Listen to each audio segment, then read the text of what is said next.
Hi everyone, Dave's back with his latest tiny tip. This week he's going to talk about installation. So last week we did timber blocking. That's it. And Dave, over to you. Okay, right. So as Collie was saying, the last blog we did timber blocking. Showed you how important it was to block your walls out before you actually lined them.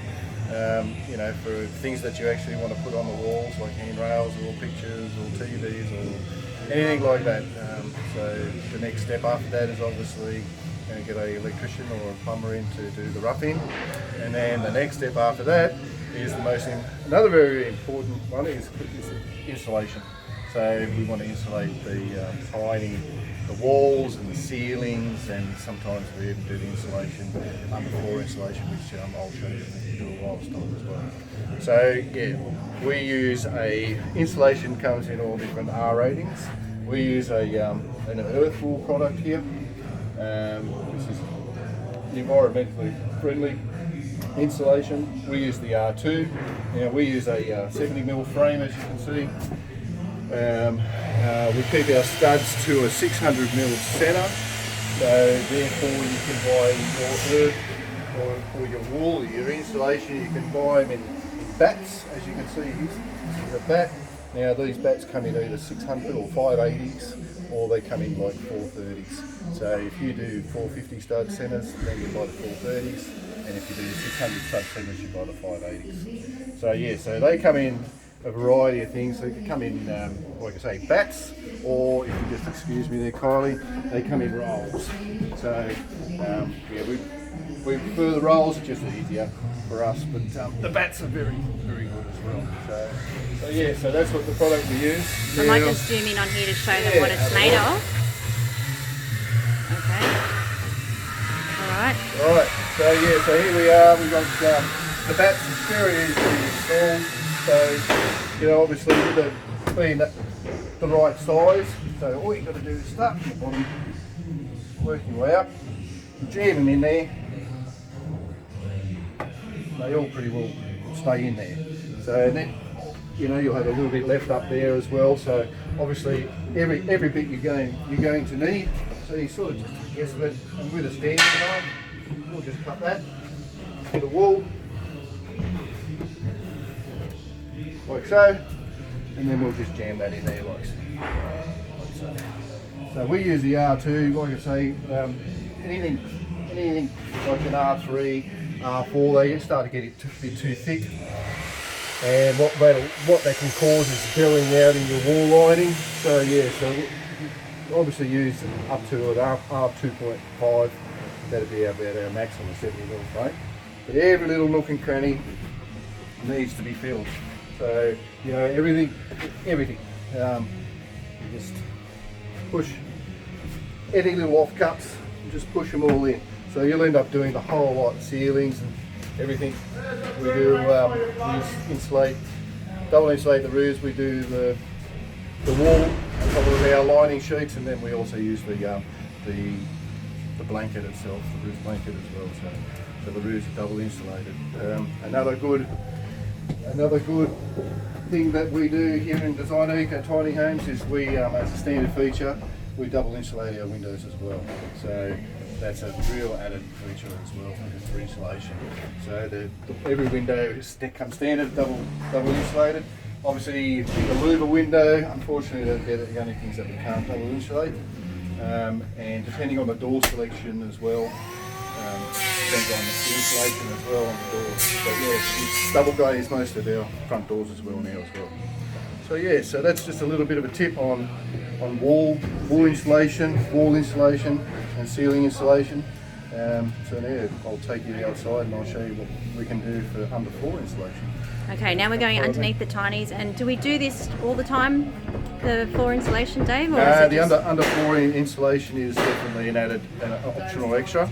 Obviously for those people that live in very, very cool climate situations where you're going to get a lot of updraft cool air coming through. So yeah, so we have a product which I'll show you in about 2 minutes time that we use, and I'll show you how to install that as well. Excellent. All right, thank you. Follow you.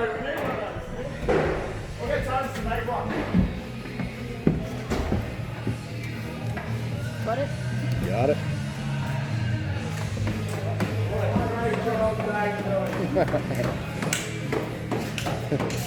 There you go, Carly.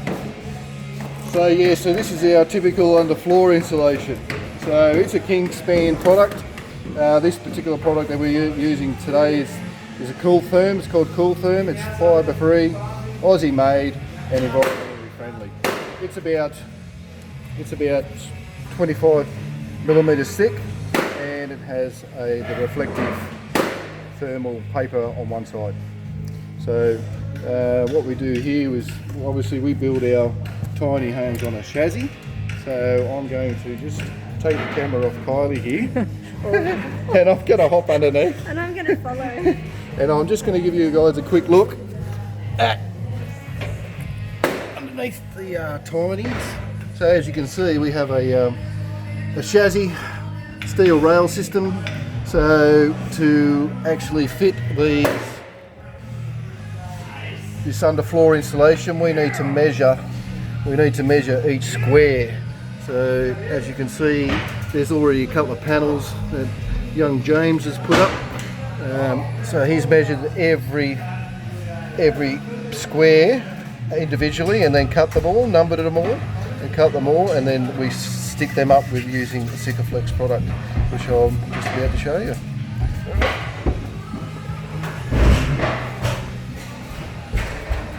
Good, back to Kylie. Okay, so, are you going underneath now? I'll just put the glue on this one first. Okay, yep. So, obviously not on the shiny side, always on the back side. We use, once again, our friend Blake Sikaflex. It comes in a sausage, and this is the Sikaflex gun. So we want to just put some really big blobs, because we want it to make sure it sticks. So don't be too afraid of using too much. It's never too much, because you don't want the insulation to actually fall out. So the bigger the blobs, the better the suction.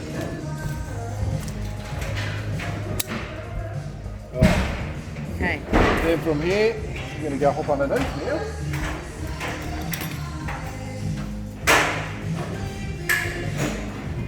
Come on now. Things I do, sure. Right, so now we're going to Designer pick this little bay here, and I'm just going to turn this around there, Kylie. Just going to get it off the cable here. Okay. So as you can see, we're just going to install it. Like I say, it's very important that you have the shiny paper face down. As you can see, we're just going to push that up, and we're just going to firmly push that into place, like so. And there you go, it's stuck. So after that step, you'll end up doing the whole tiny home underneath the floor here. And then the last thing you want to do is then seal, obviously, all the edges, because that then does 100%, not only helps them stay in place, but then it finishes off your insulation. I don't know if you can see that, Kylie. Is the light? Yeah, I'm trying. My Pilates is coming in handy right now. Yeah, I can even do one over here where you get a bit more light. Oh yeah, there. So once again, so it's just a matter of just running a bead around the entire edge. I'll just do a little bit here, put it into this corner, and then it's a bit of a messy job. Make sure you've got plenty of rags, but then just use your finger and just do it like so. You can also use a bit of water, like I was showing you in my first tiny tip show. Yeah, it's all coming together, isn't it? That's it. So that's it. And what are you lying on? It looks like a skateboard. No, it's a mechanics. That's great. Where can you get that from? Well, you can buy these from Super Cheap. They're an easy thing. If you're on a hard surface like a concrete floor, these things are great. Obviously got wheels on them and stuff like that. Once you lay down, you can sort of just move around with your feet. And yeah, work your way underneath things. Perfect. Thanks, Dave. Fantastic. See you next week.